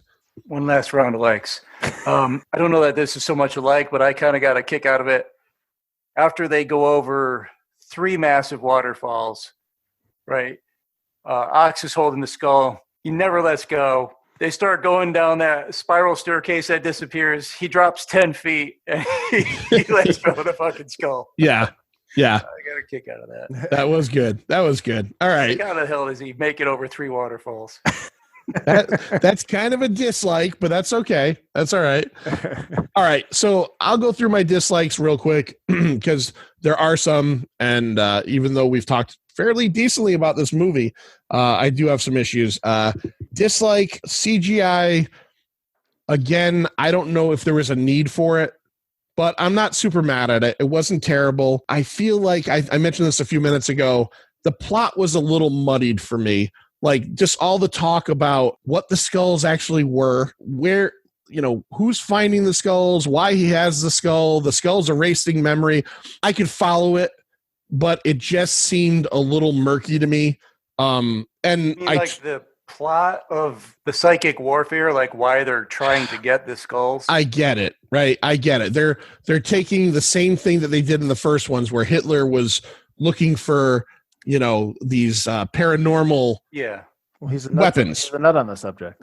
Right. He's absolutely all on that. And now they're saying that the Russians are trying to do the same thing. I wasn't super crazy about making Blanchette's character a telepath possibly, or a psychic or something, because they allude to it. She tries to read Indy's mind. They kind of mention it a little bit that she has these abilities. I don't know. There was bits of that I didn't like. I certainly did not like. Okay, so I'm with you guys. I have no problem with the alien thing, right? This is, again, we talked about it. Hearts getting ripped out, covenants that can do all this crazy shit. Get used to it, folks, right? I would have been fine if they had just said aliens. Mm-hmm. At the end of the movie, when they make it a point as almost a throwaway line to suddenly make it that they're not aliens, they're like quantum travelers. I felt like that was just tacked on, when the space between spaces. It's like, if they had talked about that halfway through the movie, which maybe they mentioned, I don't remember, but it just seemed like, to a general movie-going audience, and I don't mean people are stupid, I just mean to a general movie-going audience, go in and now they finally get to this point and they've seen a couple alien bodies, and now they're like, okay, this movie's about aliens. And then in the last 5 minutes to say, well, they're not really aliens like space aliens. They're the kind of aliens that, that travel between dimensions. I just felt like being politically correct. No. Well, I read that that's the only reason that Spielberg would do it, because he didn't want to do aliens, so they had to make him interdimensional beings. And I read that too, is one of the reasons he was so reticent to do this movie, period, is because he felt like he did Close Encounters, and he had already kind of done the E.T., the definitive alien movies, but I kind of wish he would have just swallowed it a little bit and said, okay, these could be aliens too, or have written it in heavier into the dialogue that these are something different. These aren't, it literally felt like a 5-minute throwaway line. I didn't like that. I don't mind interdimensional beings. Like when you think interdimensional beings, do you think like alternate universes, right? Yes. Right. Is that what okay. So I don't mind that. I understand what you're saying about the lines tossed in there. That is tossed in there just to kind of give it an explanation. But I don't mind the fact that they're interdimensional beings, because all I have to hear about is how Spider-Man Into the Spider-Verse is fantastic, and it is. But that deals with alternate universes. So why is that all right? But this is not. The delivery of it, absolutely. But the idea of it, no way. The idea of them being interdimensional beings, I have no problem with. Right. If they had built on it, instead of it literally being oh, by the way, Indy, these aren't aliens. They're fucking from another universe that's parallel to ours. Whose voice are you doing? I think that's John Hurt. That's John Hurt. Yeah. Uncanny. All right. The Mac arc bothers me. The fact that he trades back and forth just gets annoying. I liked him. I liked the character, and he does explain it at the end. I was never a double agent. I was lying. He's basically the guy out for himself. Yeah. But Indy's willingness, and I get it, they have a history, but Indy's smarter than that. His willingness to just repeatedly let this guy fuck him over kind of bothers me, even to the point at the end where, and I guess it's part of Indy's character, but he doesn't want to let him go at the end. I'm just like, Indy, let him go. This guy's going to kill. He's going to shoot you in the back of the head eventually. You can't let him go. He's the hero. You can't have the hero. I know. I know. That's right. I know. And then how much yield on that? My final massive dislike of this movie, and it is massive, is the vine scene with the monkeys. It is one of the stupidest things I've ever seen in a motion picture. Whoa, I cannot believe the stupidest. It's up there, dude. It's bad.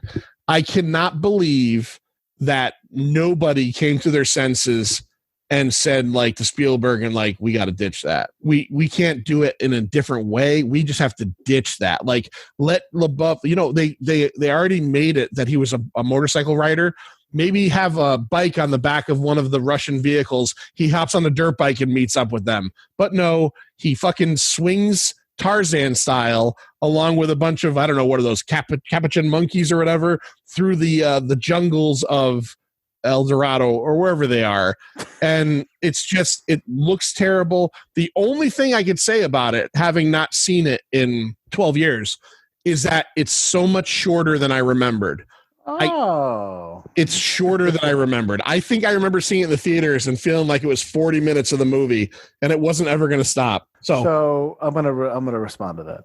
Go ahead. Listen. Do I love it? No. Do I hate it? No. But the thing is, that is used as an example to describe that all the effects are terrible in this movie. Like, that's used. And the prairie dogs are used as a reason why people don't like the effects.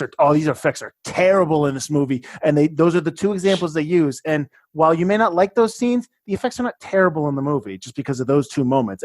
And as you talk about with the vines, that's not that much. The prairie dogs are 10 seconds total in this movie. So why do those two things shade the entire movie? But not liking it is fine. I get that. I don't hate it like everybody else hates it. I've never heard anybody complain about the prairie dogs. Oh, I've heard people constantly, prairie dogs are stupid when they come out and they go, well, why do you care? It's 10 seconds. Not only that, but it gives you like, so. Well, they show up multiple times, like maybe 3 Well, they come up times in the movie. beginning and then the car drives over it. And then they show him again when he's on the rocket zooming and they're all looking, they're all turning and looking. Yeah. Right. I'm fine with that. I don't care. I mean, No. I'm not going to walk out of a theater for that. I'm okay with that. I actually like I can't think of the word off the top of my head, but the difference in the opening scenes of the prior 3 movies where, in the first one, it's the Paramount logo and you get the mountain. And then each one, it's like something kind of ominous and then this one, it's a gopher hill. And I thought that was cool. I thought that was a fun little bit. I do want to say, and I'll just throw this out there as my last kind of hated scene. I really did not like the scene, and I get why they did it. I hated the Indy in quicksand snake scene. I hated that. Really? Yes. I didn't think it was funny. I thought it was stupid. And it also was one of those moments that I kind of talked about before that felt to me, this looks like a set, like big time. Whereas, in one of the other movies, I wouldn't have felt that way. This one just, made me feel like it was a set. So, Field, you got to come up with something you did not like about this movie. Something I did not like about this movie. The fact that so many people don't like it. That's a problem. I don't like that. I will say the ending is quick in terms of when they get into the room with the hive mind and they all start coming together. She's like, I want to know it all, and that stuff. It's fast. It's really like, okay, we got in. Just I think the whole last part of the third act in terms of getting everybody together with where they are. Like she's following the beacons and she finds one on the side of the lake there. And she knows that she's got to go into that giant skull. I mean, that's a little convenient, but that's fine. Because I'm assuming he's dropping another one. Just getting them all together when they escape through. Thank God that not thank God, but like they killed all those natives because they were dead anyways. Thank God they killed all those natives. well, because they were going to die anyways. Because when the interdimensional beings decide to leave, the entire thing collapses. But I think just the ending was really quick. While I like the moment at the end where he's watching the spaceship or the interdimensional ship go off and you see Indy standing there, another iconic moment where everything's spinning around and it goes off and he's watching, and then he has that moment with his kid and that whole stuff is nice, but it's very quick to get to the end. And then when they jump out of the thing, when the thing's spinning, and then you talked about how he's trying to save his friend or his supposed friend as he's trying to steal all the stuff. Right. It was just all like, okay, let's finish, let's wrap it up, let's go. So that was a little quick. So that's probably one thing. Like I said, I don't love Mutt swinging on the vines, but I don't hate it. So I'm okay with it because it's so quick. Because okay, fine, it's used within the story to get him back there to stop her, and because he swings in and dives in on her, and the monkeys come, and that's fine, whatever. I wasn't the one thing we haven't mentioned. Well, I don't care. I didn't hate it. Was when she jumps the vehicle off. You're not leaving me anything. I'm sorry. Go ahead. No, go ahead. I don't like whatever Lloyd's going to say next. Go ahead, Lloyd. Well, Lloyd, go ahead. I think we know where you're going. I've got a big list.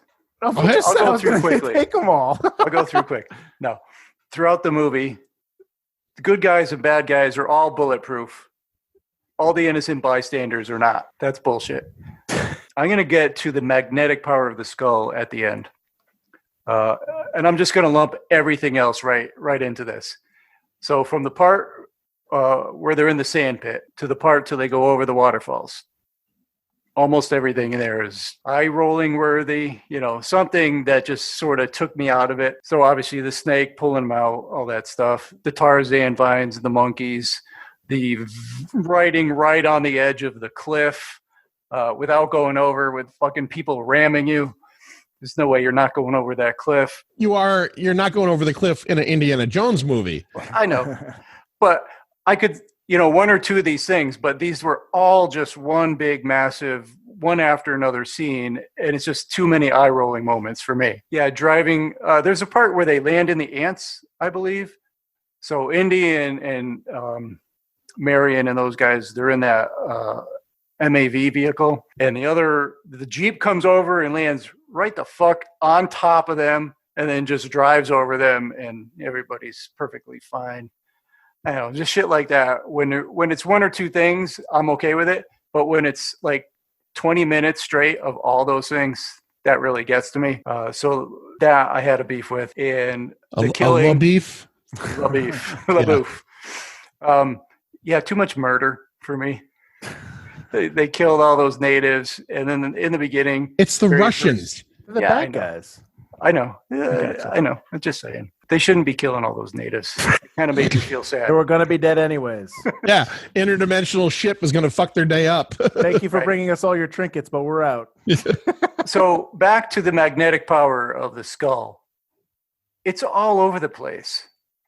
I mean, he's throwing non-magnetic gunpowder into the air, and it's flying through. Yeah, it's cool. I really liked it. I thought it was neat.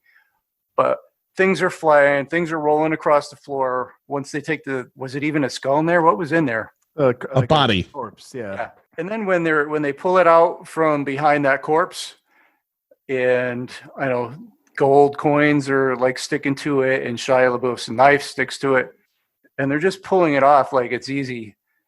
I don't know. I just didn't really get a feel for what this thing was magnetic for. They didn't really explain it. I don't think it needs to be explained. I just kind of chalk it up to alien technology. It's an alien element, and they also, and I think Mike would probably agree, it made that scene where the gunpowder, they had to, they probably said, oh, make it magnetic, and we can have them chasing gunpowder and little shotgun BBs. It's going to be fucking awesome. Well, I like when they're opening it up and they're all holding the crowbars. The crowbars. Yeah, but they're also holding the flashlights and they're all shaking. Yeah. Because I'm sitting there going, all those guys are actually shaking the flashlights. You know what I mean? They're making that effect, which is kind of cool. Right. But yeah. And then I got a question. When they're in they're captured, right? Indy's hands are tied behind his back, and Shia LaBeouf is able to toss his knife over, and he drops the knife, and he's trying to open, and you hear the knife sound that it's open, and you hear like cloth tearing, and then you hear Shia LaBeouf go, "Oh shit!" Yeah. It didn't really seem like anything ever came out of that. I wondered that too. Like it was just too much focus on whatever it was that happened. Yes. And I thought sort of payoff. My initial thought was that, and again, not remembering that scene from the first time, was that Indy stabbed himself. Yeah, I think that's what it was. Yeah. Yeah, or ripped his pants off or something, or tore his pants. Yeah. Yeah, it seems like that was that definitely seemed like a scene that had some, there was something there. It seemed like there was deeper meaning to it, but yes, it really wasn't. Yeah. Agreed. I agree. Yeah. And again, it's just a moment that took me out of the action. All right. Lloyd surprised me because I thought he was going one way with this movie, and then he just turned on it. Lloyd. It's that 20 minutes in the middle. That's it. Can you bring up Twitter real quick, Lloyd, on whatever your computer you have so we can read off a couple of the comments? Don't give them airtime. All right. So you've heard what we've kind of said about this. We're going to give you our trash tolerable or treasure rating in a couple of minutes, but we had a couple of our friends from the Twitterverse at Twitter. I guess that's Twitter's handle. I don't know. We had a couple of them kind of comment on this, and the Manster is going to read off who it is and what they had to say about IJ and the KO. Yeah, too many. Kingdom of the Crystal Skull. I'm not going all the way. Yeah. Jeez, I didn't know we're doing that. I was going to try. All right. So Robber Barons Inc., having not seen it, relying on the podcast to tell me, but I think it's a safe bet, is trash. Okay. All right. So from being informed through hearing it, he's going to go with trash. He's never seen it. That's our buddy Sal from Robber Barons Inc. If you're looking for some great shirts, cool pop culture stuff, check them out. RobberBaronsInc.com. I got to give you this one here. Pint of Comics, Sir John. Trash is too kind. Well, let me say this about that. Sir John also thinks that puppy's breath is trash. He has a problem with most charities. So I'm not gonna say he's wrong on this one. But John doesn't like babies. He doesn't like good food. He hates everything. So That's funny. Yeah. All right, Pizza and Pop Culture podcast. Our friend Keith.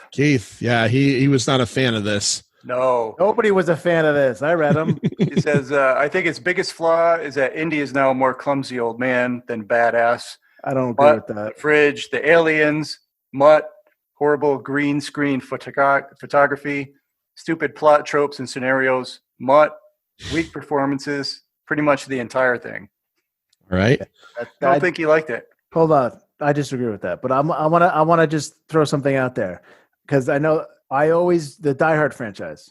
When Bruce Willis, when you watch Die Hard to where you watch Die Hard, whatever it is, 5 or 6 now, his character turns into a grumpy old man now. Like that's a character that's changed for the worse. I don't view Indiana like that. We talked about that in the beginning. Like, yeah. I don't view Indy like that now. But also the buffoonery stuff. That was the one big knock on Last Crusade, which everyone seems to forget, was that Brody was turned into a buffoon in the third one, where in the first one he's like an intelligent professor who knows these things, but like they turned him into this like babbling buffoon who can't speak any of the languages. He's a professor. This is part of his job. He's toe in step with Indy. So they turned him into such a buffoon in Last Crusade, and that's something that always people forget when they tell me how Last Crusade is fantastic.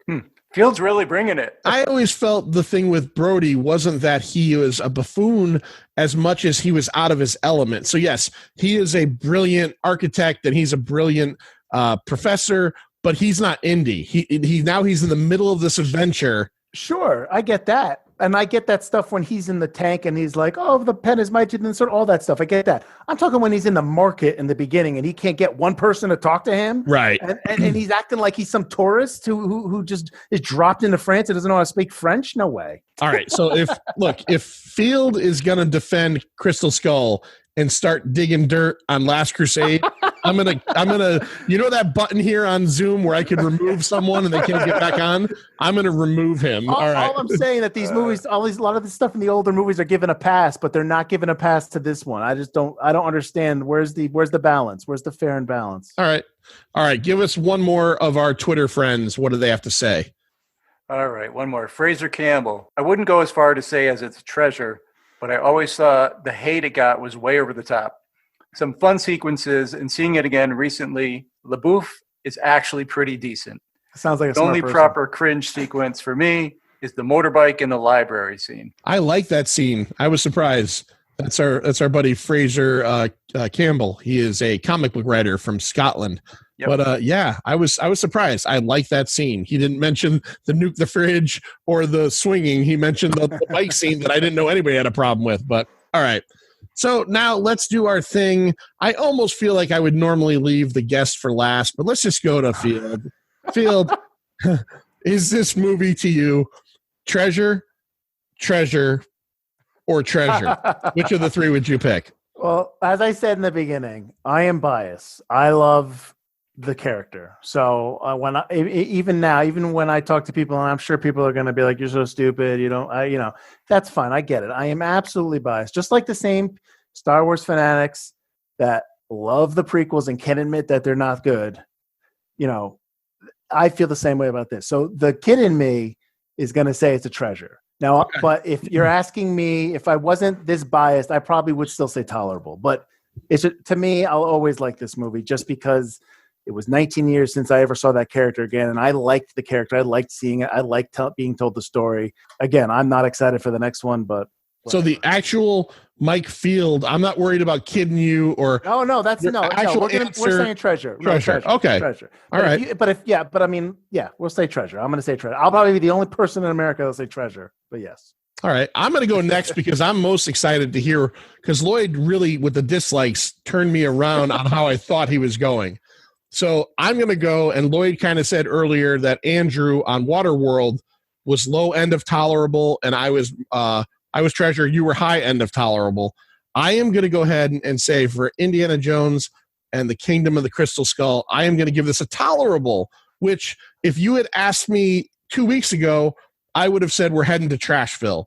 But watching it again, I actually enjoyed it quite a bit more. It definitely, it spoke to the kid in me, and I did have problems with it, as we talked about, but I also found so many things that I had a hard time with were suddenly remedied for me. So I would say this was closer to the high end of tolerable, to the point where I had just a couple weeks ago bought the 4 movies on Blu-ray, and I don't think this will be the last time that came out. I think I'll watch it again. That's better than I would have thought. I was pretty convinced to be trash. Now, Lloyd, answer. I gotta know. I'm so curious because, again, I thought we were heading to either tolerable or treasure, but then you hit that bump there. So what did you got? I spewed off a lot of dislikes, didn't I? You did. Yeah. If it wasn't for all those dislikes right in a row, this would be Nicolas Cage should be looking for this movie because he's looking for a goddamn national treasure. Okay. But there were so many of them in a row for me that just made me roll my eyes too much. So it's whatever hair's breadth underneath treasure that there is.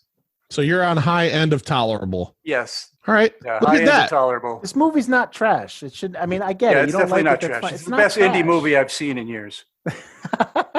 You saw 19 years. You saw Second best. I'm sorry. It's the second best indie movie I've seen in years. and only the second one he's ever seen. So You've only seen Raiders? Raiders. No, I yeah. actually saw Temple of Doom in the movie theater. Mm-hmm. And I think I don't even recall ever seeing The Last Crusade. All right. Get on that. That's your homework. Yeah, you should. They're good. They're all good. Get on that. That's your homework, man. All right. So, Mike, thank you so much. Look at 3 guys that did not trash Indiana Jones and the Kingdom. Suck it, all you trash lovers. But so before we get into a little bit more about Mike's show and what's coming out, I do want to say that Mike's podcasting partner, Mike Butler, is going to be doing an episode of Triple T with us as well. And we are going to be doing 1995's Batman Forever. Batman Forever. So many people go for Batman and Robin, which truly is the worst. I figure let's not jump on that bandwagon. Let's not jump on the other one that's pretty bad, or at least thought of that way, and go with Forever. Nobody really talks about that one, so we're going for that. So, Mike Field, why don't you tell us all about any and all podcasts that you're involved with and what's coming out around this time? When is this coming out now? You got about 6 weeks, I'd say. All right. So I'm in a podcast with Mr. Butler. We do, it's called Forgotten Cinema. And we talk about movies that, kind of like you guys are doing here with Triple T, kind of movies that deserve a second chance. Maybe you saw once and you don't know why you ever talk about it again. When you're hearing this, we just started our season 6 where we're doing Terminator Dark Fate, which was Butler's choice. We're doing the movie Stretch, the 85 movie Brazil, and Last Seduction. Those are the first 4 of the season 6. And we just kind of talk about the movie, talk about who's involved with it, break down what we like, dislike, why we think maybe it was forgotten. And it's just kind of me and Mike talking about movies, because we used to talk I'll talk with anybody about movies. I just did it here. So it's just conversational. Also going to be, I'm pretty sure this is out by now. I'm on a podcast called Yet Another MCU Podcast, which is shocker about MCU movies. We are going through all the phases, phase 1 straight through phase 4, and then continuing with a friend of mine, Pat Whalen. And we just kind of break the premise of that show is that we talk about the movie and then we talk about the differences between the comics and the movie itself. Now, I'm not a comic guy. I'm more of a movie guy, but Pat is a huge comic book guy. You'd probably like him, guys. He's all into comics. And basically a lot of that episode is me just asking him questions about like, so what's this? What's that? And he's just answering them, or I'm trying to stump him half the time. Right. And then the third part of that episode is usually just us talking about the movie within the entire universe, like what it foreshadows, what it represents, what they're trying to talk about. And we just talking about MCU movies. Pat wanted to always do it, so we jumped on. So that's Yet Another MCU Podcast, and I think that's out now. So we should be in our first or second episode. We've already been recording those for a while now. But that's it. Just kind of, I don't know, talking movies. Well, I'm looking forward to the MCU podcast. I'm going to get in right on the ground floor, right, Lloyd? Right. I'm gonna check it right out. Start with episode 1. I am, and it's something I could say very, very truthfully. I'm a big fan of Forgotten Cinema. It's a very enjoyable podcast. You and Butler have a very good rapport. I always say it. You guys have the best video promos going. They're always very funny, very, very funny, and very, very well made. But yeah, thank you. This on this audience choice season. If you have not heard any of it, you got 3 Pint of Comics guys got choices in there. I got the Phantom, which you guys butt raped, but that's okay. We did not. We did not. G.I. Gary got King Creole, the Elvis movie, and Chris Frodell from Arguing with Myself, who also does a lot of stuff for us, gave you guys 11-14. So so yeah, if you want to check that out based on your listening to the Pint, check them out. It's another great Connecticut podcast. That's it for this episode. So Manster, anything you want to throw out there? See ya. I'll take that. It's over, Johnny. It's over. Nothing is over. Nothing. You just don't turn it off.